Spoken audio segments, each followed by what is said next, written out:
Hello दोस्तों, मैं हूं राइटर ममता चौधरी। आप देख रहे हैं माही और रणवीर की लव स्टोरी की सीजन 2 में एपिसोड नंबर 14।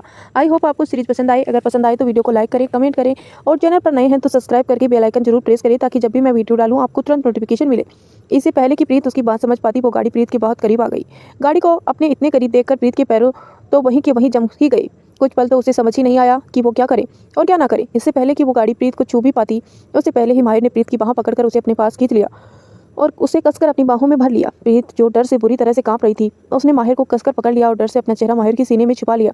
माहिर ने जब उस गाड़ी को प्रीत के बिल्कुल करीब आते हुए देखा तो कुछ सेकंड के लिए तो उसे लगा कि उसके दिल की धड़कन जैसे कुछ सेकंड के लिए रुक गई है। अब आगे माहिर ने उस तरफ देखा जिस तरफ से वो गाड़ी गई थी। उसे देखा कि वो गाड़ी कुछ दूरी पर जाकर रुक गई थी। गाड़ी को ऐसा रुका हुआ देखकर माहिर समझ गया कि किसी ने जानबूझकर प्रीत को हर्ट करने की कोशिश की है। लेकिन इस वक्त प्रीत जैसे डर से कांप रही थी, इसीलिए उसे उसका प्रीत को संभालना ज़्यादा जरूरी था। उसने प्रीत को रिलैक्स करने के लिए कहा, डरो मत, सब ठीक है, कुछ नहीं हुआ है तुम्हें।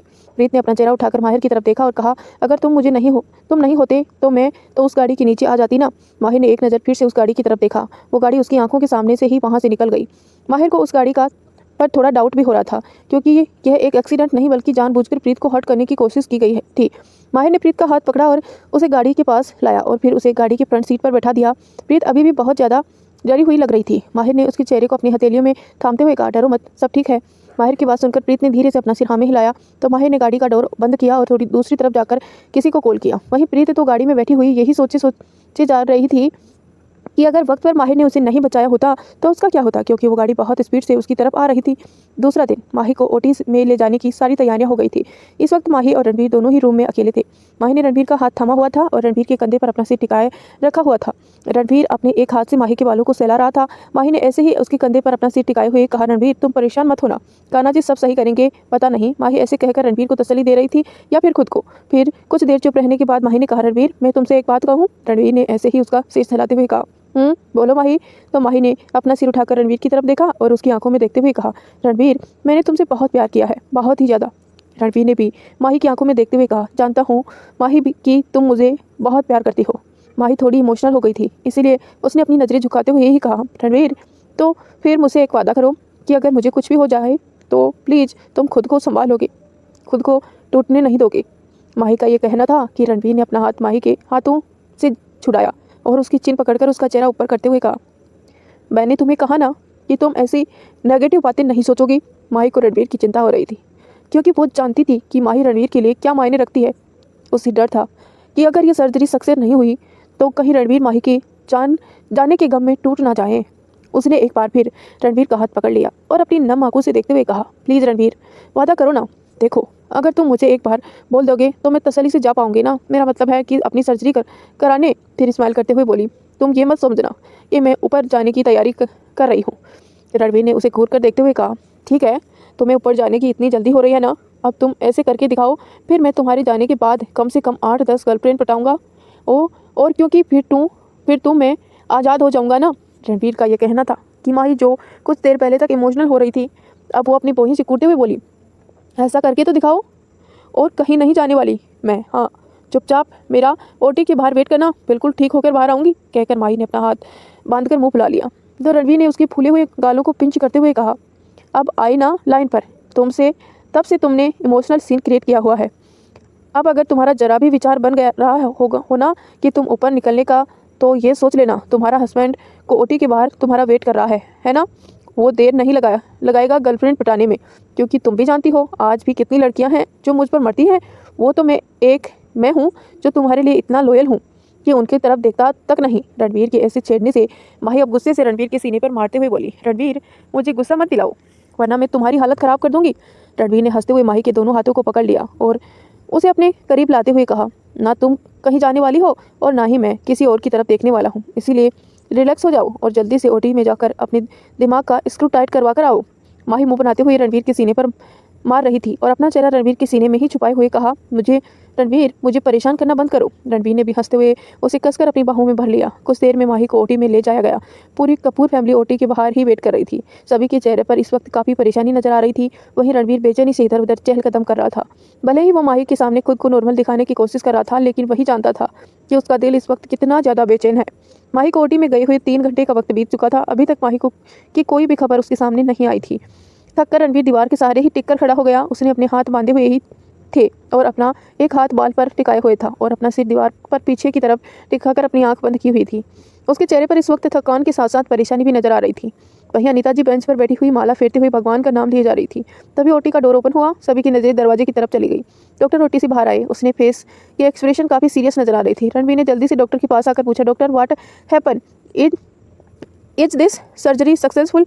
डॉक्टर ने एक गहरी सांस लेकर कहा, देखिए मिस्टर कपूर, हमने अपनी तरफ से बहुत कोशिश की है और सर्जरी भी जहाँ तक है कामयाब हुई है, लेकिन जब तक मिसेस कपूर को होश नहीं आ जाता हम कुछ नहीं कह सकते हैं कि इस सर्जरी का रिजल्ट क्या है, तो इसीलिए आपको थोड़ा वेट करना होगा। रणबीर ने कन्फ्यूजन से कहा, मैं समझा नहीं डॉक्टर, एक तरफ आप कह रहे हैं कि सर्जरी कामयाब हुई है और दूसरी तरफ कह रहे हैं कि सर्जरी का रिजल्ट क्या है ये आपको नहीं पता। तो डॉक्टर ने कहा, देखिए मिस्टर कपूर, मेरे कहने का मतलब है कि ट्यूमर को रिमूव कर दिया गया है और अभी तक मिसेस कपूर की कंडीशन स्टेबल है, क्योंकि जहाँ तक हमें लग रहा था कि ट्यूमर को रिमूव करने से मिसेस कपूर की जान को भी खतरा हो सकता है, तो अब वो खतरा टल चुका है। ये बात सुनकर रणवीर के दिल को जैसे तसल्ली सी मिली। वहीं अनीता जी ने अपने हाथ जोड़कर अपनी आंखें बंद करते हुए भगवान का धन्यवाद किया। फैमिली के बाकी लोगों के चेहरे पर भी राहत नजर आ रही थी। डॉक्टर ने फिर आगे कहा, लेकिन इस सर्जरी से उनकी बॉडी पर क्या क्या साइड इफेक्ट हो सकते हैं वो हमें मिसेस कपूर के होश में आने के बाद ही पता चलेगा ना, तो इसीलिए प्लीज़ जब तक वो होश में नहीं आ सकती आप सभी को प्रे करने चाहिए कि वो सही सलामत रहे। फिलहाल कुछ ही देर में हम लोग मिसेस कपूर को आईसीयू में शिफ्ट कर देंगे, आप चाहो तो कोई एक उनसे जाकर मिल सकते हैं, कहकर डॉक्टर वहाँ से चला गया। रणवीर का कम से कम इस बात की तसल्ली थी कि अब माही उसे छोड़कर कहीं नहीं जाएगी। हाँ, इस बात की परेशानी भी थी कि इस सर्जरी से माही को किस साइड इफेक्ट से झेलना पड़ेगा और गुजरना पड़ेगा, ये तो अभी फिलहाल डॉक्टर भी नहीं बता सकते थे। रणवीर ने जल्दी से जल्दी माही से मिलना चाहता था।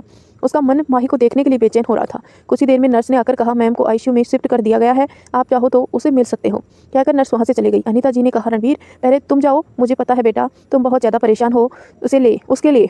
रणवीर ने अपना सिर हाँ में हिलाया और आईसीयू की तरफ चला गया। आईसीयू में माही बेड पर मशीनों से घिरी हुई बेसुध लेटी हुई थी। उसके फेस पर ऑक्सीजन मास्क लगाया हुआ था। उस रूम में मशीनों की बीप होने की आवाज़ ही गूंज रही थी। रणवीर ने अपने कदम माही के बेड की तरफ बढ़ा दिए। वो एकदम माही को देखता ही रह गया। फिर माही का हाथ पकड़कर वो उसके बगल में ही बैठ गया। माही ने के सिर पर पट्टियाँ बंधी हुई थी और इस वक्त उसका चेहरा एकदम पीला पड़ चुका था। रणवीर ने माही का हाथ चूमते हुए कहा, अब हमें कोई अलग नहीं कर सकता माही, हम दोनों अब हमेशा ही साथ रहेंगे। तुमने अपना वादा पूरा किया जान, तुम मुझे छोड़कर नहीं गई। रणवीर ने अपने होठ माही की हथेली के पीछे वाले हिस्से पर रख दिए और अपनी आंखें बंद कर ली। उसकी नम आंखों से एक आंसू का कतरा बहकर माही के हाथ पर गिरा। रणवीर काफ़ी देर तक माही के हाथ को ऐसे ही पकड़े हुए बैठा रहा।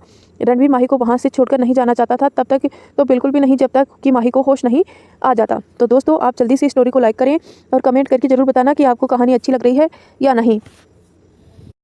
आज माही की सर्जरी को पूरे 24 घंटे बीत चुके थे, लेकिन अभी तक उसे होश नहीं आया था। जैसे जैसे वक्त बीत रहा था, डॉक्टर और पूरी कपूर फैमिली के चेहरे पर टेंशन और भी ज़्यादा बढ़ती जा रही थी। रणवीर ने एक पल के लिए भी माही को अकेला नहीं छोड़ा था। जब से माही की सर्जरी हुई थी, तब से वो भूखा प्यासा माही के पास ही उसका हाथ पकड़े बैठा हुआ था। उसे लग रहा था कि अगर वो माही को अकेला छोड़ा तो कहीं उसे माही दूर ना हो जाए। घर के और लोगों ने भी रणवीर को कई बार वहां से जाने के लिए कहा था, पर उसने वहां से जाने से साफ मना कर दिया था कि जब तक माही होश में नहीं आ जाती है वो माही को छोड़कर कहीं नहीं जाएगा। कल की तरह आज का दिन भी बीत चुका था। रणवीर माही का हाथ पकड़े हुए उसके बेड की साइड में ही सिर टिकाए बैठा हुआ था। इस वक्त उसकी आंखें बंद थी और 2 दिन की टेंशन से उसका दिल और दिमाग, यहाँ तक कि उसकी बॉडी पूरी तरह से थक चुकी थी। आज तक उसने कभी इतनी थकान को महसूस नहीं किया था। हर बीतते पल के साथ उसका दिल जैसे दर्द में डूबता जा रहा था। वो अपनी आंखें बंद किए हुए मन ही मन बोला, माही मैं तुम्हारी आवाज़ सुनना चाहता हूँ, उठ जाओ ना जान, और कितना परेशान करोगी मुझे। खुद से ही बात करते हुए धीरे धीरे रणवीर भी नींद की आगोश में चला गया। एक खूबसूरत स्वर्ग के जैसा नजर आने वाली जगह, जहाँ आसमान छूते ऊंचे ऊंचे पहाड़ तो गहरी खाई नजर आ रही थी। वहाँ की हरियाली मन को मोह लेने वाली थी। हल्की हल्की धुंध वहाँ के माहौल को और भी ज़्यादा आकर्षक बना रही थी। रणवीर, जिसने इस वक्त ब्लैक कलर की शर्ट और पैंट पहनी हुई थी, वो बेचैनी से माही को आवाज़ देते हुए इधर उधर ढूंढ रहा था। माही, कहाँ हो तुम? कहाँ हो यार? अब मेरे सामने भी आओ, कब तक ऐसे चुपती रहोगी? पर उसे माही की आवाज़ कहीं नजर सुनाई नहीं दे रही थी। रणवीर ने अब इरिटेट होते हुए कहा, माही मेरे 3 गिनने तक मेरे सामने आ जाओ, वरना तुम जानती हो ना मैं क्या करूँगा। फिर मत कहना कि मैं तुम्हें परेशान करता हूँ। हमेशा की तरह रणवीर ने अपनी वार्निंग देने वाले टोन में कहा। उसने काउंटिंग करना शुरू कर दिया, 1 2। इससे पहले कि रणवीर आगे काउंटिंग पूरी कर पाता, तभी एक पेड़ के पीछे से माही ने झांक कर उसे देखा और हंसते हुए कहा, रणवीर मैं यहाँ हूँ, तुम मुझे ढूंढ नहीं पाए ना। माही को देखकर रणवीर के बेचैन दिल को जैसे एक राहत से मिली। उसके फेस पर एक बड़ी सी स्माइल आ गई। माही उस पेड़ के पीछे से बाहर निकली। इस समय माही ने एक व्हाइट कलर का अनारकली सूट पहना हुआ था और व्हाइट कलर का ही दुपट्टा अपने गले में पहना हुआ था। उसके खूबसूरत बाल पूरी तरह से खुले हुए थे। जैसे जैसे माही अपने कदम रणवीर की तरफ बढ़ा रही थी। उसके पैरों में पहनी हुई पायल के बजने से उसका मधुर संगीत वहाँ के माहौल को और भी ज़्यादा खुशनुमा बना रहा था। माही को अपनी तरफ आते देख रणवीर ने एक बड़ी सी स्माइल के साथ अपने दोनों हाथ फैला दिए। इसी के साथ माही भागती हुई आई और रणवीर के सीने से लग गई और रणवीर की कमर में अपनी बाहें को लपेट लिया। रणवीर ने भी कसकर माही को अपनी बाहों में भरकर अपनी आंखें बंद करते हुए कहा, तुम्हें कुछ पल भी ना देखूं तो ये दिल बेचैन हो जाता है। माही, तुम समझती क्यों नहीं हो? माही ने अपना सिर उठाकर रणवीर की तरफ देखा और आंखों में चमक लिए बोली, अच्छा, और जब तुम मुझे हमेशा परेशान करते रहते हो तब क्या? अब तो मुझे मौका मिला है कि मैं तुमसे अपना बदला लूं। और याद रखो रणवीर, चुन चुन कर बदला लूंगी तुमसे। आज तक तुमने जितना मुझे परेशान किया है ना, उन सभी का। रणवीर ने अपना सिर झुकाकर माही की आंखों में देखा और फिर उसकी नोज को पिंच करते हुए कहा, बदला लेने के लिए तुम्हें कोई और मौका नहीं मिला? तुम मुझसे और किसी तरीके से भी बदला ले लो, पर ये मेरी नज़रों के सामने रहकर, समझे? वहीं दोनों अभी एक दूसरे की आंखों में खोए हुए ही थे कि तभी वहाँ का माहौल, जो अभी बहुत ही ज़्यादा खुशनुमा नजर आ रहा था, अचानक से बदलने लगा। काले घने बादलों ने उस जगह को अंधेरे में तब्दील कर दिया। जो हवा अभी कुछ पल पहले मंद मंद चल रही थी, मन को सुकून पहुंचा रही थी, तभी वो एक तूफान में बदल गई। एक पेड़ पौधे सभी जैसे उस तूफान के आगे टिक ही नहीं पा रहे थे। वहीं रणवीर और माही दोनों ही तूफान में जैसे खुद को संभालने की कोशिश कर रहे थे। माही ने कसकर रणवीर का हाथ पकड़ लिया और घबराई हुई आवाज में बोली, रणवीर, ये अचानक से तूफान कैसे आ गया? रणवीर ने भी माही को कसकर पकड़े हुए कहा, पता नहीं माही, अभी तो सब कुछ ठीक था, फिर ये सब अचानक। धीरे धीरे करके वो तूफान बढ़ता ही गया, जिस वजह से रणवीर और माही भी खुद को संभाल नहीं पा रहे थे। माही को तो ऐसा लग रहा था जैसे कोई है जो उसे पीछे की तरफ खींच रहा है। रणवीर पूरी कोशिश कर रहा था माही को अपनी बाहों में थामे रखने की, लेकिन जैसे उस तूफान ने कसम खाई हुई है रणवीर को उसकी माही से दूर करने की, अब तो दोनों को उस तेज हवाओं में एक दूसरे की आवाज़ भी सुनाई नहीं दे रही थी। धीरे धीरे कर माही पीछे की तरफ खिसकती ही जा रही थी। उसने अपना एक हाथ बढ़ाकर रणवीर को पकड़ने की कोशिश की। रणवीर ने भी अपना हाथ बढ़ाकर माही को एक हाथ को थामने की कोशिश की, लेकिन उसकी कोशिश नाकाम साबित हो रही थी। माही चिल्लाते हुए बोल रही थी, रणवीर प्लीज मुझे पकड़ लो, मुझे जाने मत दो। रणवीर बहुत कोशिश कर रहा था माही की तरफ अपनी कदम बढ़ाने की, लेकिन वो जितने कदम आगे बढ़ा था, तेज चलती हवा उसे उतना ही ज़्यादा पीछे धकेल देती। लेकिन उसने कोशिश करना बंद नहीं किया। जैसे उसने भी ठान ली था कि वो इस तूफान को माही और अपने बीच दूरियां पैदा नहीं करने देगा। धीरे धीरे उस तूफान के साथ उड़ती हुई मिट्टी में अब माही और रणवीर के बीच में जैसे एक दीवार सी बना दी थी। दोनों ही अब एक दूसरे को देख नहीं पा रही थी, बस आ रही थी तो वहाँ पर रणवीर और माही की आवाज़ें। माही चिल्लाते हुए रणवीर को पुकार रही थी, रणवीर तुम कहाँ हो? प्लीज़ प्लीज़ मुझे मत जाने दो, मुझे बचाओ रणवीर, मुझे खुद से दूर मत जाने दो, मुझे तुमसे दूर नहीं जाना है। रणवीर आगे बढ़ने की कोशिश करते हुए चिल्लाया, माही मैं आ रहा हूँ, तुम डरो मत, मैं तुम्हें कहीं नहीं जाने दूंगा, मैं तुम्हें कभी खुद से दूर नहीं जाने दूंगा।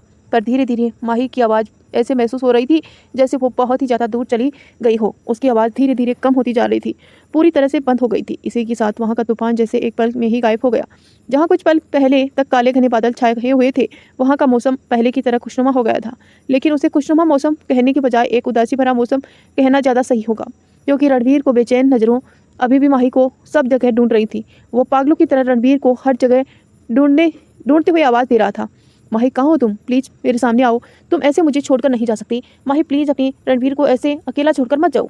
पर माही जहाँ वहाँ होती तब ना वो रणवीर को आवाज़ देती या उसके सवालों का जवाब देती। वो तूफान अपने साथ माही को भी ले गया था। काफ़ी देर तक रणवीर ने माही को सब जगह ढूंढा। आखिरकार वो घुटनों के बल बैठ गया और जोर से माही का नाम लेकर चिल्लाया, माही। रणवीर ने 2-3 बार चिल्लाया, माही का नाम पुकारा। धीरे धीरे उसकी आवाज़ में एक दर्द, एक टशन महसूस हो रही थी। आज वो पूरी तरह से खुद को टूटा हुआ महसूस कर रहा था, जैसे उसकी कोई कीमती चीज़ उससे छिन गई हो। तभी उसके कानों में तेज़ तेज़ बीप की आवाज़ सुनाई देने लगी। रणवीर ने अपना सिर झुकाए बैठा हुआ था। अचानक से उसने अपना सिर उठाकर अपने अगल बगल देखा। धीरे धीरे उसके कानों में बीप की आवाज़ और ज़्यादा तेज़ हो गई और इसी के साथ रणवीर ने झटके से अपनी आँख खोली। उसने देखा कि वो अभी भी माही के रूम में ही मौजूद है और माही के हाथ थामे वो अपने सिर झुकाए उसके बेड के बगल में ही बैठा हुआ था। माही के सामने देखकर उसे जैसे एक राहत की सांस ली। वो समझ गया कि वो अभी एक सपना देख रहा था। उसने जल्दी से अपने आप को देखा तो वो भी बीप की आवाज़ उन मशीनों की थी जो पहले से तेज़ हो गई थी। रणवीर ने माही की तरफ देखा जो बहुत ही ज़्यादा बेचैन नजर आ रही थी। उसका शरीर पूरी तरह से काँप रहा था। धीरे धीरे उसकी कपकपाहट बढ़ती जा रही थी। माही को ऐसे देखकर रणवीर घबरा कर खड़ा हुआ और माही के चेहरे को थपथपाते हुए बोला, माही क्या हुआ है तुम्हें? प्लीज़ होश में आओ। पर माही उसकी बात का कोई जवाब नहीं दे रही थी। उसकी बॉडी का कांपना हर बढ़ते वक्त के साथ बढ़ रहा था। रणवीर ने जल्दी से साइड का बटन प्रेस किया और माही का हाथ पकड़कर उसे रगड़ते हुए बोला, होश में लाने की कोशिश करने लगा। कुछ ही देर में सभी डॉक्टर भागते हुए रूम में आ गए। जैसे ही उसकी नज़र मशीन पर गई और माही की हालत पर गई तो सभी के चेहरे पर घबराहट नजर आने लगी। वो सभी जल्दी से माही के पास आए और उसे एग्जामिन करने लगे। डॉक्टर अवस्थी ने रणवीर से कहा, प्लीज़ मिस्टर कपूर, अभी आप बाहर जाइए, पेशेंट की कंडीशन क्रिटिकल होती जा रही है। रणवीर ने डॉक्टर अवस्थी से गुस्से में कहा, मैं कहीं नहीं जा रहा हूँ, अभी के अभी मेरी माही को पूरी तरह से ठीक करो, कुछ नहीं होना चाहिए इसे। रणवीर गुस्से से उस डॉक्टर पर चिल्लाया। तभी दूसरे डॉक्टर ने अवस्थी को इशारा किया, जैसे कहना चाह रहा हो कि इन्हें कुछ मत कहिए, ये अपने कहे से बाहर आपके कहने से बाहर नहीं जाएंगे, क्योंकि वो डॉक्टर पहले भी कई बार कोशिश कर चुके थे रणवीर को बाहर भेजने की, पर रणवीर भी अपनी जिद पर पक्का अड़ा हुआ था। जब माही को पाने की जिद में वो किसी के आगे नहीं झुका, अब तो माही को उस वक्त वो माही की जिद थी, बाद में उसका इश्क बन गई। और अब भला वो इस हालत में अकेला कैसे छोड़ देता अपनी माही को। आखिर हर पल उसने माही के साथ देने की कसम जो खाई थी और वादा जो किया था, चाहे सिचुएशन कैसी भी हो, माही के साथ ही रहेगा। तभी डॉक्टर अवस्थी ने जल्दी से रणवीर से कहा, mister Kapoor has suffered A stroke, this is very dangerous of her. Ranveer का यह सुनना था कि रणवीर घबराई नजरों से माही को देखने लगा। उसकी यह हालत देखकर रणवीर का दिल जैसे हजारों टुकड़ों में टूट गया था। आज तो इस हार्टेड डेविल की आंखों में भी आंसू आ गए थे, या यूं कहूँ कि आंसू से भीग गई थी। उसकी आंखों में एक ऐसा डर समाया हुआ था जैसे हर गुजरता पल उसे उसकी माही से दूर कर रहा हो। डॉक्टर माही कंडीशन स्टेबल करने की कोशिश कर रहे थे। उसके चेहरे से ही लग रहा था कि सिचुएशन कितनी ज़्यादा क्रिटिकल हो गई है। जल्द से जल्द उन लोगों ने अपना ट्रीटमेंट भी शुरू कर दिया था। रणवीर ने अभी तक माही का हाथ नहीं छोड़ा था और माही का हाथ थामे उसे एकटक देख रहा था, जैसे दिल ही दिल वो उसे छोड़ कर ना जाने की रिक्वेस्ट कर रहा हो। आज वो खुद को बहुत ही ज़्यादा बेबस महसूस कर रहा था। रणवीर, कहाँ हो तुम मुझे नज़र क्यों नहीं आ रहे हो? रणवीर, क्या तुम मुझे छोड़कर चले गए? प्लीज़ अपनी माही को यहाँ अकेला छोड़कर मत जाओ, मुझे बहुत डर लग रहा है रणवीर, मुझे तुम्हारे पास आना है। माही ने रणवीर को ढूंढने की बहुत कोशिश की, पर रणवीर उसे कहीं नजर नहीं आया। इतनी देर तक चलने से उसके पैर भी जैसे थक चुके थे। वो वहीं फर्श पर बेसुध सी बैठ गई और अपने घुटनों को मोड़कर खुद में ही सिमटते हुए बोली, रणवीर, मुझे यहाँ डर लग रहा है, मैं यहाँ पूरी तरह से अकेली हूँ, मुझे तुम्हारे पास आना है, प्लीज़ मुझे अपने पास बुला लो, तुम मुझे खुद से दूर मत जाने दो। होने को तो वो जगह बहुत ही ज़्यादा खूबसूरत थी, किसी स्वर्ग की तरह, लेकिन यहाँ माही का रणवीर नहीं था, इसीलिए वो जगह भी माही को लुभा नहीं पा रही थी। उसके लिए तो वो वही जगह जन्नत थी जहाँ पर उसका प्यार था, जहाँ उसका रणवीर था। माही ने रोते हुए अपना चेहरा अपने घुटनों में छुपा लिया। तभी उसके कानों में धीरे से रणवीर की आवाज़ आई, जैसे उसे पुकार रहा हो, पर वो आवाज़ कहीं दूर से आती हुई सुनाई दे रही थी। माही, कहाँ हो तुम प्लीज़ मेरे सामने आओ। रणवीर कहीं दूर से माही को पुकार रहा था। माही ने झटके से अपना सिर उठाकर अपने आसपास नजर घुमाई। उसे रणवीर की आवाज़ तो आ रही थी, पर रणवीर उसे कहीं नजर नहीं आ रहा था। माही जल्दी से अपने आंसू पोंछते हुए खड़ी हुई और जोर से बोली, रणवीर, मैं यहाँ हूँ, क्या तुम मुझे सुन पा रहे हो? पर रणवीर की आवाज़ से ही लग रहा था जैसे वो माही की आवाज़ को सुन नहीं पा रहा था। वो सिर्फ उसे पुकार ही जा रहा था, माही मेरे पास आओ, तुम ऐसे मुझे छोड़कर नहीं जा सकती, तुमने मुझसे वादा किया था कि हमेशा मेरे साथ रहोगी, तो प्लीज़ अपना वादा मत तोड़ो। माही भी रोते हुए रणवीर को ढूंढ रही थी, पर रणवीर की आवाज़ के सिवा उसे कुछ भी सुनाई नहीं दे रहा था। धीरे धीरे उसकी आवाज़ पहले से भी तेज होती गई। उसे एक बार फिर लग रहा था जैसे कोई उसे पीछे की तरह खींच रहा है, और जैसे जैसे वो पीछे की तरह खींचती जा रही है, रणवीर की आवाज़ और भी ज़्यादा तेज होती जा रही है। माही को समझ नहीं आ रहा था कि उसके साथ क्या हो रहा है। धीरे धीरे उसे महसूस किया कि वो अब उस खुली जगह पर नहीं है, बल्कि किसी बंद कमरे में है। वो अपनी अधखुली आंखों से एक धुंधली सी रोशनी देख पा रही थी। उसके कानों में सिर्फ रणवीर की आवाज़ और कुछ लोगों की आवाज़ें भी आ रही थी। उन लोगों की आवाज़ों से लग रहा था जैसे वो सभी बहुत ही ज़्यादा परेशान हो। वहीं रणवीर की आवाज़ में बसी एक तरफ भी वो महसूस कर पा रही थी। तभी उसने महसूस हुआ कि उसके सीने में तेज़ दर्द हुआ है। इसी के साथ उसने एक गहरी सांस ली और झटके से अपनी आंखें खोल दी। वो अपनी फटी फटी आंखों से कमरे की सीलिंग को देख रही थी, लंबी लंबी सांस ले रही थी। रणवीर ने जब माही की आंखों के खुलते देखा तो उसकी आंखों से आंसू बेहताश उसकी आंखों से बहकर उसके गालों को भिगोने लगे, पर अब उसके चेहरे पर खुशी वाले एक्सप्रेशन नजर आ रहे थे। रणवीर माही के गालों पर हाथ रखकर बोला, माही इधर देखो, मैं तुम्हारा रणवीर, देखो माही, तुम बिल्कुल ठीक हो, कुछ नहीं हुआ है तुम्हें। वहीं माही के होश में आते ही डॉक्टर के चेहरे पर भी जैसे राहत के एक्सप्रेशन नजर आए। डॉक्टर अवस्थी ने अपना साथ वाले दूसरे डॉक्टर की तरफ देखा और कहा, पेशेंट की हालत अब स्टेबल है, लेकिन इन्हें अभी भी अंडर ऑब्जर्वेशन में रखा जाना चाहिए। वहीं रणवीर का पूरा ध्यान तो सिर्फ माही पर था। माही ने अपनी नज़रें रणवीर की तरफ की और रणवीर को अपने सामने देखकर उसकी आंखों के किनारे से आंसू बहने लगे। वो जैसे कुछ बोलने की कोशिश कर रही हो, पर वो कुछ बोल नहीं पा रही थी। डॉक्टर अवस्थी ने माही से कहा, मिसेस कपूर प्लीज़ अभी आप कुछ भी मत बोलिए, क्योंकि आप अभी बहुत ही ज़्यादा वीक हैं। जितना हो सके आपको रेस्ट करना है। अब आप ठीक हैं, आपको डरने की ज़रूरत नहीं है। पर माही डॉक्टर की आवाज़ तो सुन नहीं रही थी। वो तो सिर्फ रणवीर को देख रही थी। माही कुछ बोल नहीं पा रही थी, पर उसकी आंखों में उमड़े आए आंसू उसके दिल की फीलिंग को पूरी तरह से जता रहे थे। जैसे वो रणवीर से कह रही हो कि रणवीर, मैं लौट आई हूँ, मैं तुम्हारे लिए तुम्हारे पास लौट आई हूँ रणवीर। मैंने वादा किया था ना कि मैं तुम्हें छोड़कर कभी नहीं जाऊंगी। रणवीर, जिसकी आंखों से आंसू गिर रहे थे पर चेहरे पर एक मुस्कान थी, उसने माही के हाथ को चूमते हुए कहा, तुमने अपना वादा निभाया माही, तुम मुझे छोड़कर नहीं गई। हमारा प्यार जीत गया माही, हमारा प्यार जीत गया माही। डॉक्टर अवस्थी ने रणवीर से कहा, देखिए मिस्टर रणवीर, अब पेशेंट की हालत ठीक है और पेशेंट खतरे से बाहर है, पर प्लीज़ अभी इन्हें आराम करने दीजिए, क्योंकि ये अभी काफ़ी वीक हैं और जितना ज़्यादा इन्हें आराम मिलेगा ये उतने ही जल्दी रिकवर करेंगी। रणवीर ने अपना सिर हाँ में हिलाया और माही के सिर पर हाथ फेरते हुए कहा, मैं यही हूँ, तुम डरना मत, ठीक है। माही ने अपना पलक झपकाई और एक बार फिर उसकी आंखें धीरे धीरे बंद हो गई। माही को अपनी आंखें बंद करते देख रणवीर ने डॉक्टर अवस्थी की तरफ देखा तो डॉक्टर अवस्थी ने स्माइल करते हुए कहा, मिसेस कपूर अभी इतनी बड़ी खतरे से बाहर आई है और वैसे भी इसके ऊपर भी दवा का भी असर है, इस वजह से ये अभी ज़्यादातर नींद में ही रहेंगे। Don't worry, everything is fine. Doctor की बात सुनकर रणवीर ने एक राहत भरी सांस ली और माही के पास ही बैठ गया। डॉक्टर अवस्थी बाकी सभी डॉक्टरों के साथ रूम से बाहर आ गए। उन्होंने बाहर आकर कपूर फैमिली के बाकी मेंबर्स को भी इस बात की खबर कर दी थी कि माही खतरे से बाहर है। ये सुनते ही पूरी कपूर फैमिली ने जैसे चैन की सांस ली हो। सभी के चेहरे खुशी से खिल गए, वरना तो सब तब से बेचैनी से इधर उधर चहल कदम कर रहे थे जब से माही की सर्जरी हुई थी। हालांकि वेदांत ने अनीता जी को समझा बुझाकर वापस घर भेज दिया था, क्योंकि इतना स्ट्रेस लेना अनीता जी की तबीयत भी खराब हो सकती थी। पर अनीता जी बार बार वेदांत को फ़ोन करके माही की कंडीशन के बारे में पूछ रही थी, इसीलिए वेदांत ने सबसे पहले अनीता जी को फ़ोन किया। दूसरी तरफ से एक ही रिंग में अनीता जी ने फ़ोन उठा लिया। अनीता जी अपना फ़ोन हाथ में लिए ही बैठी हुई थी, क्योंकि उन्हें इंतजार था कि कब उन्हें हॉस्पिटल से माही की ठीक होने की खबर आए। अनीता जी ने जल्दी से फ़ोन उठाकर अपने कान पे लगाया और पूछा, वेदांत क्या हुआ, माही को होश आ गया क्या, वो ठीक है ना। वेदांत ने दूसरी तरफ से खुश होते हुए कहा, हाँ मासी माँ, अब आप चिंता मत कीजिए, डॉक्टर ने कहा है हमारी माई खतरे से बाहर है और खतरा टल गया। अनीता जी का ये सुनना था कि वो रोते हुए बोली, भगवान ने मेरी सुन ली वेदांत, तुम नहीं जानते जैसे कितना बड़ा बोझ मेरे दिल से उतर गया। मैं अभी आ रही हूँ माही से मिलने के लिए। तभी वेदांत ने कहा, मासी माँ आप अभी हॉस्पिटल मत आइए, अभी अभी माही को होश में आई है और अभी वो नींद के इंजेक्शन के असर से सो रही है। डॉक्टर ने कहा है कि वो जितना आराम करेगी उतना ही जल्दी रिकवर होगी।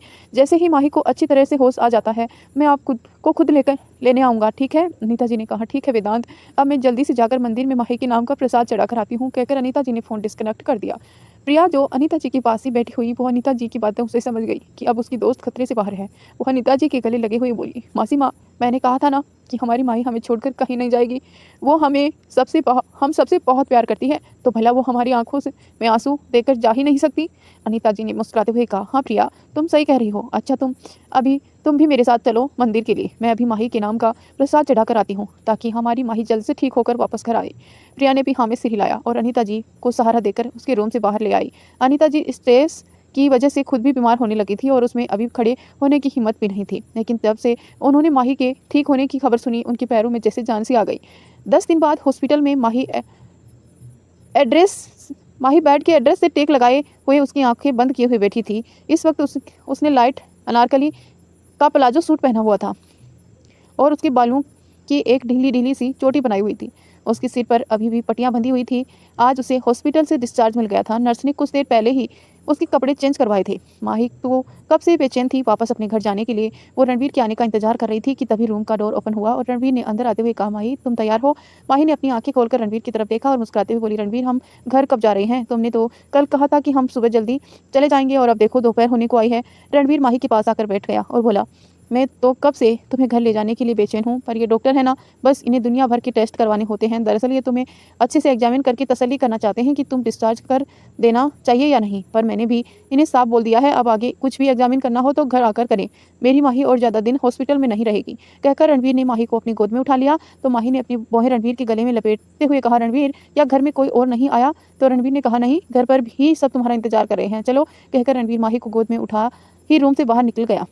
माही की सर्जरी को 10-12 दिन का वक्त बीत चुका था, लेकिन अभी भी माही को बहुत ही ज़्यादा वीकनेस फील होती थी। वो अब ढंग से खड़ी भी नहीं हो पाती थी, क्योंकि जब भी वो थोड़ा-सा भी खड़ा होने की कोशिश करती थी, उसके सिर भारी होने लगता था और वो चक्कर खाकर वापस बैठ जाती थी। डॉक्टर ने बताया था कि कुछ वक्त तक माही की ये प्रॉब्लम फेस करनी होगी, पर धीरे-धीरे बढ़ते वक्त के साथ इसकी ये प्रॉब्लम भी दूर हो जाएगी।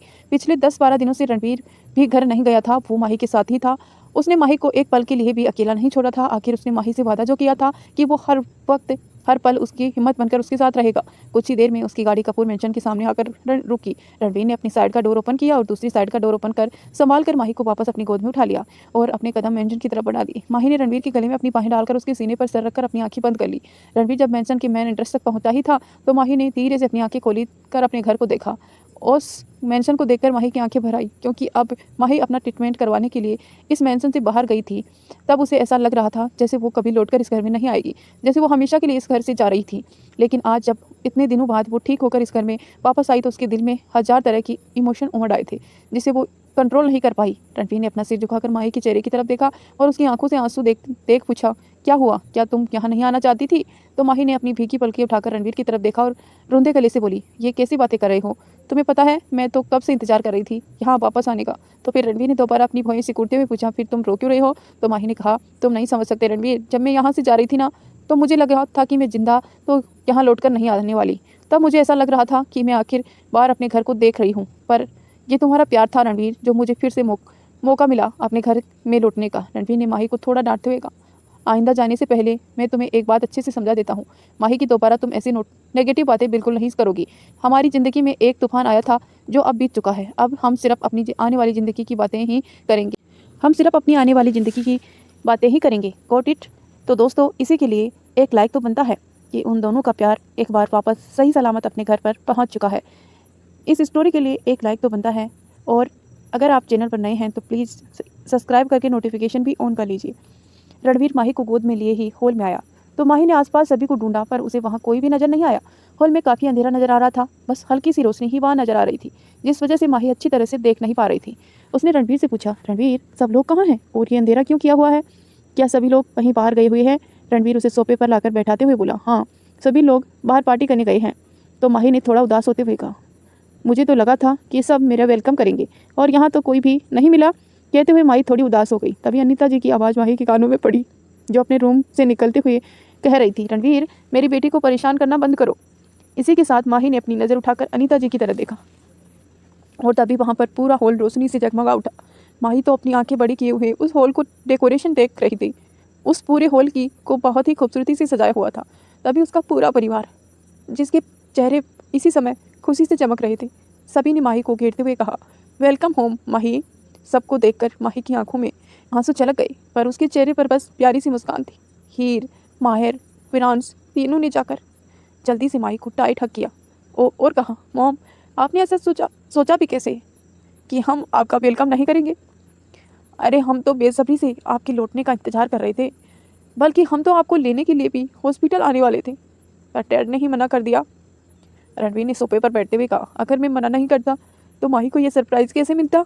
धीरे धीरे कर सभी माही से मिले। माही पूरी फैमिली को एक साथ देकर बहुत खुश हो रही थी, जैसे वो इतने दिन की तकलीफ को भूल ही गई हो। वरना जब तक वो हॉस्पिटल में थी, रोज़ रणवीर से घर चलने की ही बात करती थी। वो जानती थी कैसे एक एक पल उसने इस दिन का इंतजार किया था कि वो वापस अपनी फैमिली के पास अपने घर जा पाएगी। अनीता जी ने सबसे पहले माही की नज़र उतारी और फिर माही के माथे को चूमते हुए कहा, मेरी बच्ची हर बुरी बला से दूर रहे। माही ने कुछ वक्त सभी फैमिली वालों के साथ गुजारा। इस वक्त माही के चेहरे पर भी एक चमक नजर आ रही थी। हालांकि इतने दिनों की परेशानी की वजह से उसका चेहरा काफ़ी बुझा बुझा सा हो गया था, लेकिन जैसे ही वो अपनी फैमिली के बीच में आई, उसके चेहरे की उदासी जैसे कहीं गायब ही हो गई। तभी रणवीर ने खड़े होते हुए कहा, चलो माही अपने रूम में चलो, डॉक्टर ने तुम्हें ज़्यादा देर बैठने से मना किया है। तो माही ने जिद करते हुए कहा, कुछ देर और रहने दो ना रणवीर। लेकिन रणवीर ने उसकी बात ना मानते हुए उसे सोफे से उठाते हुए कहा, डॉक्टर ने तुम्हें आराम करने के लिए कहा है ना? तो अनीता जी ने कहा, ठीक है रणवीर, मैं तुम लोगों का लंच तुम्हारे रूम में ही भिजवा दूंगी और तुम भी थोड़ा आराम कर लेना बेटा, इतने दिन से तुमने भी बहुत भागदौड़ की है। रणवीर ने अपना सिर हाँ में हिलाया और माही को लेकर अपने रूम की तरफ बढ़ गया। अब इतने दिनों बाद कपूर फैमिली में खुशियाँ लौट कर आई थी, वरना इतने दिन से पूरा कपूर मेंशन ही जैसे उदास था। रात का वक्त, रणवीर हाथ में सूप का बाउन पकड़े हुए जबरदस्ती माही को सूप पिलाने की कोशिश कर रहा था।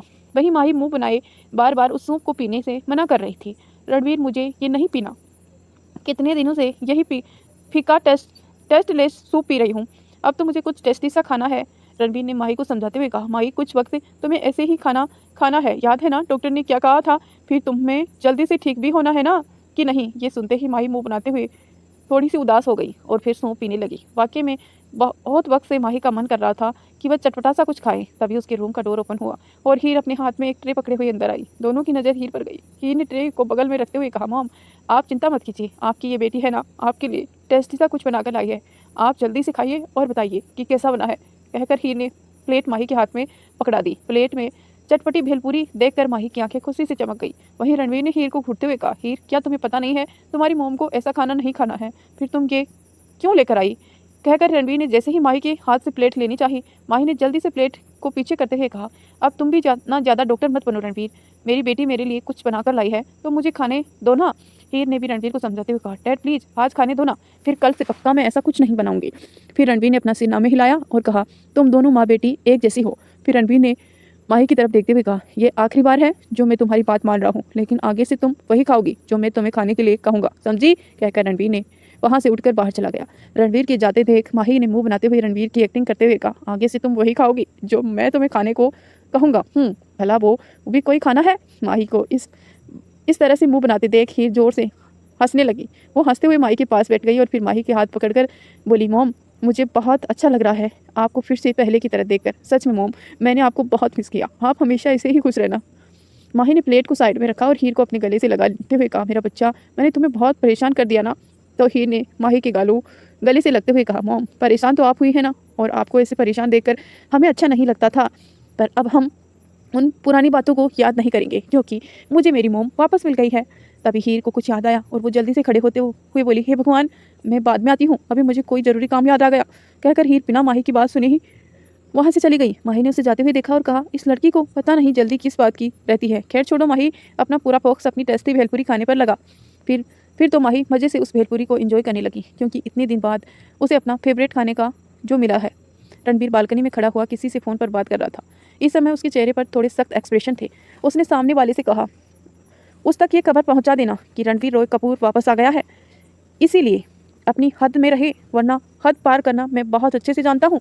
ये कहकर उसने कॉल डिस्कनेक्ट किया और सामने की तरफ देखते हुए अपनी डरा देने वाली आवाज़ में कहा, डेविल इज बैक। कहने के साथ ही उसकी आंखों के भाव एकदम से गहरे हो गए। 1 महीना बाद धीरे धीरे सभी की जिंदगियां वापस अपनी नॉर्मल रूटीन पर आ गई थी। माही भी अब काफ़ी हद तक ठीक हो गई थी। रणवीर अपने सारे काम पहले की तरह हैंडल करता था। रणवीर माही की बीमारी की वजह से काफ़ी वक्त से बिजनेस और अपने बाकी सभी कामों से दूर था, जिसका फ़ायदा उसके बिजनेस राइवल और बाकी दुश्मन भी उठाना चाहते थे। लेकिन रुद्र और वेदांत ने ये सब इतने अच्छे से हैंडल किया था कि उन्हें रणवीर और उसकी फैमिली को नुकसान पहुंचाने का मौका ही नहीं मिला। कपूर मैंशन के बाहर एक ब्लैक कलर की स्कॉर्पियो कार खड़ी हुई थी। हीर गाड़ी की फ्रंट सीट पर बैठी हुई किसी सोच में गुम थी। वहीं आरव उसके बगल में ही बैठा हुआ था। आरव यहाँ पर माही से मिलने आया था। हालांकि जब माही की सर्जरी हुई थी उस वक्त आरव यहाँ नहीं था, वो अब्रोड गया हुआ था। जैसे ही वो अब्रोड से वापस इंडिया आया, वो घर जाने की बजाय सबसे पहले माही से मिलने आया था। काफ़ी देर तक हीर ने चुप रहने से आरव ने हीर की तरफ देखा। आरव ने हीर का हाथ अपने हाथ में लेते हुए कहा, क्या सोच रही हो? हीर ने तिरछी नजरों से आरव की तरफ देखा और कहा, क्या तुम वाकई इटली जाने वाले हो? हीर का सवाल सुनकर आरव समझ गया कि हीर अब उसके इटली जाने पर ऑब्जेक्शन जताएगी, क्योंकि जब पहले भी आरव ने हीर को इटली जाने के बारे में बताया था तब हीर ने आरव पर बहुत गुस्सा किया था। हालांकि हीर आरव के इटली जाने का रीजन अच्छे से जानती थी और शायद यही कारण था कि वो नहीं चाहती थी कि आरव अकेले इटली जाए, क्योंकि हीर भी आरव के दुश्मनों से और उस पर मंडरा रहे खतरे से अनजान नहीं थी। आरव ने एक गहरी सांस ली और हीर के बालों को सहलाते हुए कहा, तुम इतना डर क्यों रही हो? मैं तो तुम्हें बहुत ज़्यादा स्ट्रॉन्ग समझता था। ये तो एक दिन होना ही था ना।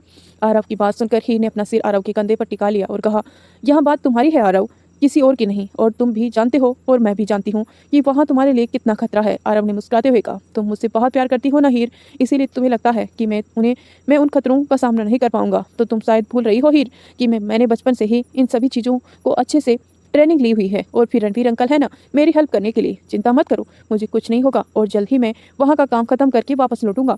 हीर ने अब जिद करते हुए कहा, प्लीज़ मान जाओ ना आरव, तुम वहाँ जाओगे, इधर मेरा दिल नहीं लगेगा। अच्छा एक काम करते हैं कि मैं भी तुम्हारे साथ चलती हूँ। हीर की बात सुनकर आरव ने अपनी आइज रोल करते हुए कहा, मतलब तुम मेरे साथ इसलिए जाना चाहती हो और तुम्हें लगता है तुम्हारे वहाँ होते हुए मैं अपने काम पर फोकस कर पाऊंगा? तो हीर ने अपना सिर उठाकर आरव की तरफ देखा और अपना भौहें सिकुड़ते हुए कहा, क्यों नहीं फोकस कर पाओगे तुम? बल्कि मैं भी तुम्हारे साथ काम में हेल्प करूँगी, तो आरव ने हीर के चेहरे की तरफ झुकते हुए कहा, अगर तुम मेरे साथ होती हो तो मेरा ध्यान कहीं और लगता ही नहीं, तो फिर तुम खुद ही सोचो, मैं वहाँ पर अपना काम करूँ या फिर। कहते हुए आरव जैसे ही हीर के होठों को छूने वाला था, हीर पीछे होते हुए बोली, आरव मैं यहाँ पर तुमसे सीरियस मैटर पर डिस्कशन कर रही हूँ और तुम्हें ये सब सूझ रहा है। कहते हुए हीर ने आरव के कंधे पर टैप किया तो आरव ने हंसते हुए हीर की बाहें पकड़ी और उसे एक बार फिर अपने करीब करते हुए कहा, यही तो मैं तुम्हें कह रहा हूँ कि तुम्हें देखकर मुझे फिर कुछ और सूझता ही नहीं, इसीलिए मैं तुम अपने साथ नहीं ले जा सकता हूँ और नहीं ले जाना चाहता हूँ। हीर समझ गई कि आरव उसकी बात नहीं मानने वाला, तो उसने भी हार मानते हुए कहा, ठीक है बाबा, नहीं जा रही, लेकिन तुम मुझसे प्रॉमिस करो कि वहाँ जाकर रोज मुझसे बातें करोगे और मेरा कोई भी कॉल इग्नोर नहीं करोगे, क्योंकि अगर तुमने ऐसा किया ना आरव तो मैं खुद इटली आ जाऊंगी और फिर तुम्हारी ऐसी बैंड बजाऊंगी कि फिर कभी तुम इटली जाने का नाम नहीं लोगे। फिर कुछ देर चुप रहने के बाद हीर ने कहा, अच्छा वैसे कब जा रही हो तुम? आरव ने बेचारी सी शक्ल बनाते हुए कहा, कल सुबह ही निकलना है। आरव ने ये बात धीरे से और एक एक शब्द पर जोर देते हुए कही थी, क्योंकि उसे पता था कि अब ये बात सुनकर हीर पक्का उस पर भड़कने वाली है, और ऐसा ही हुआ भी।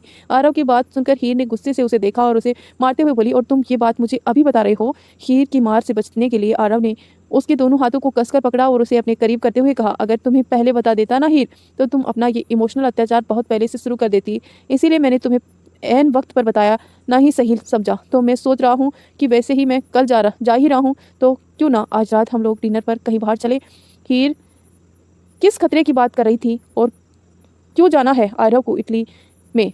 क्या वाकई में उसका वहाँ जाना उसकी जान पर खतरा बन सकता है? जानने के लिए बने रहिए मेरे चैनल को सब्सक्राइब करें और बेल आइकन प्रेस करें, ताकि जब भी मैं वीडियो डालूं आपको तुरंत नोटिफिकेशन मिले। और हाँ, कहानी को लाइक और कमेंट जरूर करना, ताकि मुझे कहानी लिखने में इंटरेस्ट हो। इससे पहले कि हीर कुछ जवाब देती, तभी सामने एक गाड़ी आकर रुकी। दोनों की नज़र उस गाड़ी पर गई। हीर समझ गई कि यह उसके डैड की गाड़ी है।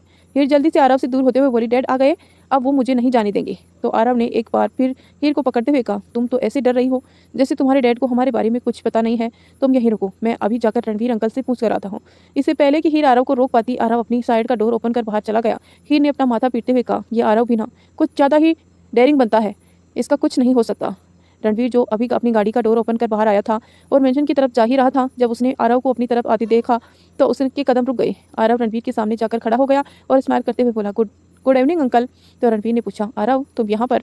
आरव ने स्माइल करते हुए कहा, अंकल वो मैं एंजल आंटी से मिलने के लिए आया था, वैसे मैं आपसे कुछ पूछना चाहता हूँ। आरव की बात सुनकर रणवीर ने अपने दोनों हाथ अपनी पॉकेट में डालते हुए कहा, हाँ पूछो ना, क्या पूछना है? तो आरव ने एक बार पलट कर पीछे हीर की तरफ देखा, जो अब तक अपनी साइड का डोर ओपन कर बाहर आ गई थी और उसकी तरह ही देख रही थी।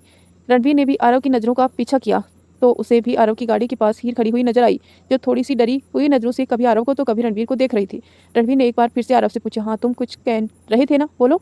आरव ने अब सीधा सीधा रणवीर से पूछा, अंकल वो क्या है ना, आपको पता है ही है, कल मैं सुबह इटली के लिए जल्दी निकलने वाला हूँ, तो मैं सोच रहा था कि मैं आज हीर को अपने साथ डिनर पर ले जाऊँ। आरव की बात सुनकर रणवीर ने एक नज़र पीछे खड़ी हीर की तरफ देखा और फिर उससे अपने हाथ के इशारे से अपने पास आने के लिए कहा। हीर जल्दी से रणवीर के सामने आकर खड़ी हो गई और जल्दबाजी में बोली, डैड वो क्या है ना, मैं तो आरव से कहा भी कि मैं अभी नहीं जा सकती, पर हीर इससे आगे कुछ कहती कि रणवीर ने पूछा, तुम इतनी सफाई क्यों दे रही हो हीर, क्या मैंने तुमसे कुछ पूछा है? तो हीर ने जल्दी से अपना सिर नामे हिलाते हुए कहा, डैड इसका मतलब आप मुझे जाने देंगे? तो रणवीर ने कहा, पर मैं भला तुम्हें जाने से मना क्यों करूंगा? तो हीर ने स्माइल करते हुए कहा, मुझे लगा कि आप भी पुरानी हिंदी फिल्मों के खड़ूस डैड की तरह होंगे, जो अपनी बेटी को उसके बॉयफ्रेंड के साथ नहीं जाने देंगे। रणवीर ने उसके सिर पर टैप करते हुए कहा, तुम कुछ ज़्यादा ही नहीं बोलने लगी हो हीर, और वैसे भी तुम जिसके साथ जा रही हो मुझे उस पर तुमसे भी ज़्यादा भरोसा है। रणवीर की बात सुनकर आरव को हंसी आ गई। वहीं हीर अपना मुंह खोले अपने डैड को देखने लगी। फिर उसने अजीब से एक्सप्रेशन के साथ कहा, डैड आप ऐसे क्यों कह रहे हैं? क्या आपको मुझ पर भरोसा नहीं है? तो रणवीर ने अपनी दोनों हाथ पॉकेट में रखे हुए कहा, मैंने ये नहीं कहा कि मुझे तुम पर भरोसा नहीं है, मैंने ये कहा कि मुझे आरव पर ज़्यादा भरोसा है कि वो तुम्हें सेफली वापस घर पहुँचा कर जाएगा, वरना किसी और के साथ जाने की परमिशन मैं तुम्हें कभी नहीं देता। रणवीर की बात सुनकर हीर ने मुंह बनाते हुए आरव की तरफ देखा, जो उसे चिढ़ाने वाली स्माइल के साथ देख रहा था। तो हीर ने चिढ़ते हुए कहा, पर अब मुझे कहीं नहीं जाना, मैं जा रही हूँ अंदर। कहकर हीर अंदर भाग गई। आरव उसे रोकते ही वाला था तो रणवीर ने आरव से कहा, जाने दो उसे, अभी थोड़ी देर में खुद ही रेडी होकर आएगी। वैसे तुम मेरे साथ चलो, मुझे तुमसे कोई जरूरी बात करनी है। आरव ने अपना सिर हाँ में हिलाया और रणवीर के साथ ही वापस मेंशन के अंदर चला गया। दरअसल जब से रणवीर को पता चला था कि हीर उन आदमियों का पीछा करते हुए अकेले ही उनसे भिड़ने चली गई थी, तब से ही रणवीर ने स्ट्रिक्टली हीर को ऐसी हरकत दोबारा ना करने के लिए कहा था और इस बात के लिए उसने हीर को डांट भी लगाई थी। इसीलिए हीर को लग रहा था कि रणवीर आरव के साथ उसे जाने से मना भी कर देगा, क्योंकि हीर को भी सिचुएशन के बारे में काफ़ी कुछ पता था कि इस वक्त कुछ लोग हैं जो उन्हें नुकसान पहुंचाने की कोशिश कर रहे हैं। और हीर को लगा था कि शायद रणवीर उसकी सिक्योरिटी के लिए उसे रात को डिनर पर जाने के लिए मना कर देगा। कुछ ही देर बाद स्टडी रूम में रणवीर अपनी रोलिंग चेयर पर बैठा हुआ था और आरव भी रणवीर के सामने ही चेयर पर बैठा हुआ रणवीर के कुछ बोलने का इंतजार कर रहा था। रणवीर जो पेपर वेट घुमाते हुए किसी गहरी सोच में था, उसने आरव की तरफ देखा और बिना किसी भाव के पूछा, तुम्हारी सारी तैयारियां हो गई है ना आरव? और तुम्हें याद है ना कि वहाँ तुम्हें किसी भी तरह की प्रॉब्लम हो तो तुम सीधा मुझे इन्फॉर्म करोगे और किसी तरह का रिस्क तुम नहीं लोगे। आरव ने अपना सिर हाँ में हिलाते हुए कहा, हाँ अंकल, तुम चिंता मत करो। और वैसे भी मेरे साथ अबीर भी तो जा रहा है ना, वो तो मेरी हेल्प करेगा ही। अबीर रणवीर की पर्सनल बॉडीगार्ड सेरा का बेटा था और वो भी अपने डैड की तरह काफ़ी ज़्यादा स्ट्रॉन्ग और हर फाइटिंग स्किल में एक्सपर्ट था और अपने डैड की ही तरह वो भी रणवीर के लिए ही काम करता था। तभी उसके स्टडी रूम का डोर नॉक हुआ। रुद्र के साथ अबीर रूम के अंदर आया। रुद्र वहीं चेयर पर बैठ गया, वहीं अबीर रुद्र के पीछे ही खड़ा था। रणवीर ने अबीर की तरफ देखा और कहा, अबीर तुम्हें अपना सारा काम पता है ना कि तुम्हें क्या करना है? अबीर ने अपना सिर हाँ में हिलाते हुए कहा, यस सर, मुझे सब पता है और आप चिंता मत कीजिए, मैं अपनी जान पर खेलकर भी आरव को प्रोटेक्ट करूंगा। रणवीर जानता था कि अबीर भी अपने बाप की तरह बहुत ही ज़्यादा वफादार है और अपने काम को लेकर बहुत ही ज़्यादा डेडिकेट भी है, इसीलिए उसने इस काम के लिए अबीर को चुना था। और वैसे भी आरव और अबीर दोनों ही करीब करीब सेम एज के ही थे और उनकी ट्रेनिंग भी साथ साथ ही की हुई थी, इसीलिए उन दोनों के बीच की अंडरस्टैंडिंग भी काफ़ी अच्छी थी। अभी वो लोग इस बारे में डिस्कशन कर ही रहे थे कि तभी तेज आवाज़ के साथ स्टडी रूम का डोर ओपन हुआ और सभी की नज़रें डोर की तरफ जम गई, जहां पर हीर दनदनाती हुई अंदर आई और आकर उसने आरव का हाथ पकड़कर खींचते हुए कहा, अब क्या यहीं जमकर बैठे रहोगे? चलो मेरे साथ, मुझे बहुत तेज भूख लगी है। हीर की हरकत देखकर रणवीर और रुद्र दोनों ने ही अपना सिर नामे हिलाया। वहीं अबीर तो आंखें फाड़े हैरानी से कभी हीर को तो कभी आरव को देख रहा था। वहीं आरव बेचारी वाली शक्ल बनाकर रणवीर को देख रहा था तो रणवीर ने उसे हीर के साथ जाने का इशारा किया, क्योंकि वो जानता था कि हीर तब तक नहीं मानेगी जब तक कि वो आरव को अपने साथ ना ले जाए। आरव अपनी चेयर से खड़ा हुआ ही था कि हीर उसका हाथ पकड़कर उसे लगभग खींचते हुए अपने साथ स्टडी रूम से बाहर ले गई। अबीर बेचारा तो हैरानी से उन्हें जाते हुए देख ही रहा था। तभी रणवीर की आवाज़ उसके कानों पर आई, ठीक है अबीर, फिलहाल तुम जाओ और कल सुबह वक्त पर आरव के साथ एयरपोर्ट पहुंच जाना। अबीर, जिनकी नज़र अभी भी डोर पर जमी हुई थी, रणवीर की आवाज़ सुनकर एकदम से सीधा खड़ा हो गया और बोला, यस सर, मैं वक्त पर पहुंच जाऊंगा। कहकर अबीर ने रणवीर और रुद्र दोनों को ग्रीट किया और रूम से बाहर निकल गया। रुद्र, जो काफ़ी देर से चुप बैठा हुआ था, उसने रणवीर से कहा, हमारी हीर चेहरे ऐसे जितनी मासूम लगती है ना रणवीर, ये उतनी ही ज़्यादा शैतान है, अभी भी इसका बचपना गया नहीं। रणवीर ने हंसते हुए कहा, सही कह रहे हो तुम रुद्र, वैसे भी मेरी बेटी आजकल मुझसे थोड़ी नाराज़ चल रही है। रुद्र ने डेस्क पर रखे हुए फ़ोन को उठाया और अपनी अंगुलियों से उसे घुमाते हुए पूछा, तो क्या हीर उस बात के लिए अभी भी तुमसे गुस्सा है? रणवीर ने अपनी चेयर पर लीन होते हुए कहा, और नहीं तो क्या, मैंने जो कहा हीर को सेफ्टी के लिए कहा, पर इसे लगता है कि मैं इसे पर पाबंदी लगा रहा हूँ। वही मेंशन के बाहर ही हीर और आरव दोनों ही अपनी गाड़ी में बैठे हुए थे। आरव ने हाथ में एक लंबी चौड़ी लिस्ट थी जो हीर ने उसे ही पकड़ाई थी। आरव हैरानी से उस लिस्ट को लिखे हुई बातों को पढ़ रहा था। ये सब क्या है हीर? हीर ने बिना उसकी तरफ देखे ही एटीट्यूड से कहा, हाँ, ये सब वो रूल्स हैं जिन्हें तुम्हें इटली जाकर याद रखना है। अगर तुम इन सभी रूल्स को एग्री हो तब तो तुम कल इटली जाओगे, वरना कोई ज़रूरत नहीं है जाने की, चुपचाप यहीं रहो। आरव ने उस लिस्ट में लिखी हुई एक एक रूल्स को पढ़ते हुए कहा, नंबर 1, तुम किसी लड़की की तरफ देखोगे भी नहीं। नंबर 2, किसी लड़की ने तुमसे बात करने की कोशिश की तो तुम फुल इग्नोर करोगे। और नंबर 3, किसी लड़की को देखकर स्माइल तो बिल्कुल नहीं करोगे। आरव ने इरिटेट होते हुए हीर की तरफ देखा और उसे लिस्ट को हीर को दिखाते हुए कहा, तुम्हारा दिमाग खराब हो गया है क्या? तुम्हें क्या लगता है कि मैं वहाँ पर ये सब करने जा रहा हूँ? हीर ने तिरछी नज़रों से आरव की तरफ देखा और फिर उसके हाथ से लिस्ट को लेकर उसे फोल्ड करके आरव की पॉकेट में रखते हुए कहा, मुझे पता है तुम वहाँ क्यों जा रहे हो, पर मैं उन तितलियों पर भरोसा नहीं कर सकती जो हमेशा ही तुम्हारे आसपास मंडराने की कोशिश करती हैं। अब वहाँ मैं तो नहीं रहूँगी ना उन्हें तुमसे दूर रखने के लिए, तो बेहतर होगा कि तुम खुद उन्हें इग्नोर करो। आरव जानता था कि हीर बचपन से ही उसे लेकर बहुत पॉजिटिव है। भले ही काफ़ी वक्त तक आरव और हीर के बीच में बनती नहीं थी, लेकिन फिर भी हीर ने कभी भी किसी लड़की को आरव के करीब आने नहीं दिया था। और जब भी हीर को पता चलता था कि आरव की कोई गर्लफ्रेंड बनी है तो वो तुरंत ही उसका ब्रेकअप कराने के लिए वहाँ पहुँच जाती थी, चाहे इसके लिए उसे आरव की गर्लफ्रेंड को डराना धमकाना ही क्यों ना पड़े। आरव ने अपनी आइस रोल करते हुए कहा, मैं तुम्हारा क्या करूं हीर? तुम क्या अपनी आदतों से इतनी मजबूर हो? मैंने कहा ना, मैं तुम्हारे अलावा और किसी के बारे में सोचता भी नहीं हूँ। फिर तो तुम ऐसी हरकतें करना बंद करो। ये सुनकर हीर ने आरव का कॉलर पकड़ा और उसे अपने करीब खींचकर उसकी आंखों में देखते हुए कहा, मैं तुम पर भरोसा करती हूँ, किसी और पर नहीं आरव। और याद रखना, अगर मुझे इतनी सी भी भनक लगी ना कि कोई लड़की तुम्हारे करीब आई है, तुमने उसे अपने करीब आने दिया है, तो पक्का मैं यहाँ इंडिया में अपने लिए बॉयफ्रेंड बना लूँगी और खुद उसके साथ वाली पिक तुम्हें सेंड करूँगी। हीर का यह कहना था कि आरव की आंखों में सख्ती वाले एक्सप्रेशन आ गए। उसने हीर के बालों को पीछे की तरह पकड़ते हुए उसका चेहरा अपने बहुत करीब किया और उसकी आंखों में देखते हुए कहा, ऐसा करने की सोचना भी मत हीर, वरना मुझसे बुरा कोई नहीं होगा। ये कहने के साथ ही आरव ने हीर के सॉफ्ट होठों को अपने होठों की गिरफ्त में ले लिया और उसे बड़ी ही पैशन के साथ किस करने लगा।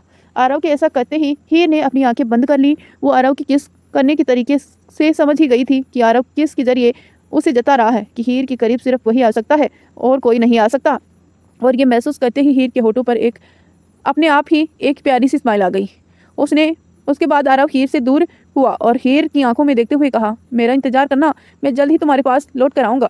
हीर, जिसने अभी भी अपनी आंखें बंद की हुई थी, उसने अपनी आंखें खोलकर मदहोश भरी नजरों से आरव की आंखों में देखा और कहा, और तुम भी मेरी बात याद रखना, और ये भी कि कोई है जो इंडिया में बेसब्री से तुम्हारा इंतजार कर रहा है। आरव ने अब हीर की बाल सही करते हुए कहा, अब चले, या बातों से पेट भरा है? अभी तो कह रही थी कि बहुत तेज भूख लगी है और मुझे घसीट कर अपने साथ यहाँ ले आई। हीर ने भी सीधा बैठते हुए कहा, मुझे वाकई बड़ी तेज भूख लगी है। आरव ने स्माइल करते हुए हीर की तरफ देखा और गाड़ी स्टार्ट कर दी। आरव का इटली जाना कहीं हीर और आरव के बीच की दूरियां तो नहीं ले आएगा, कहीं आरव इटली में किसी बड़े खतरे में तो नहीं फंस जाएगा, जिसका डर हीर को है।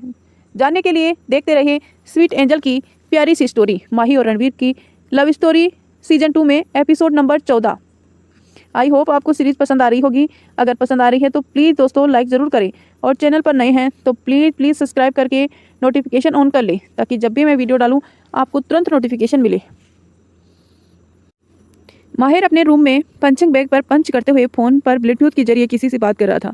फ़ोन के दूसरी तरफ कोई और नहीं, प्रीत थी। माहिर ने गुस्से से प्रीत से कहा, तुम्हारी प्लानिंग काफ़ी पहले ही थी चंडीगढ़ जाने की, और तुम मुझे अभी बता रही हो प्रीत? सामने से प्रीत ने कहा, अब मैं तुम्हें कब बताती? दरअसल मैं शादी में नहीं जाने वाली थी ना, पर अब मम्मी कह रही है कि मुझे भी साथ में जाना होगा, क्योंकि जो मेरी मामी है ना, वो बड़ी जिद कर रही है कि वो मुझे भी साथ लेकर आए। माहिर ने अपनी ग्लव्स उतारते हुए कहा, कितने दिन के लिए जा रही हो तुम वहाँ पर? सामने से प्रीत ने कहा, यही कोई 10 दिन के लिए। प्रीत का ये कहना था कि माहिर ने चौंकते हुए कहा, व्हाट, पूरे 10 दिन के लिए? तुम्हारा दिमाग खराब है क्या? प्रीत, मैं तुम्हें एक दिन ना देखूं मुझे चैन नहीं मिलता, और तुम 10 दिन की बात कर रही हो। मैं कैसे रहूँगा तुम्हें देखे बिना 10 दिन तक?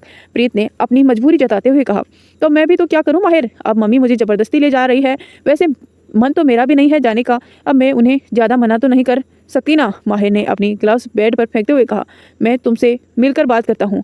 तभी प्रीत ने जल्दी से कहा, इतनी रात को तुम मुझसे मिलने आओगे? मम्मी मुझे इतनी रात को बाहर नहीं आने देगी। माहिर ने कहा, तुम्हें बाहर आने की ज़रूरत है ही भी नहीं, और मैं तुम्हारे घर पर ही आकर तुमसे मिल लूँगा। कहकर माहिर ने ब्लूटूथ ऑफ किया और चेंज करने के लिए वॉशरूम की तरफ बढ़ गया। वहीं दूसरी तरफ प्रीत हैरानी से अपने बेड पर बैठी हुई अपने हाथ में पकड़े हुए फ़ोन को देख रही थी। उसने खोए हुए अंदाज में ही कहा, इसका क्या मतलब है कि घर पर आकर मिलेगा? ओह नो, अगर मेरी मम्मी को पता चल गया ना तो बड़ी फुर्सत से मेरी धुलाई करेगी। ये नहीं जानता मेरी मम्मी को, और मैं अच्छे से जानती हूँ। प्रीत ने खड़े होकर वापस से माहिर का नंबर डायल करते हुए कहा, मुझे इसे यहाँ आने से रोकना होगा। प्रीत ने कई बार माहिर का नंबर डायल किया। सामने से रिंग जा रही थी, पर माहिर फ़ोन उठा ही नहीं रहा था। प्रीत ने नाखून चबाते हुए कहा, अब मैं क्या करूँ?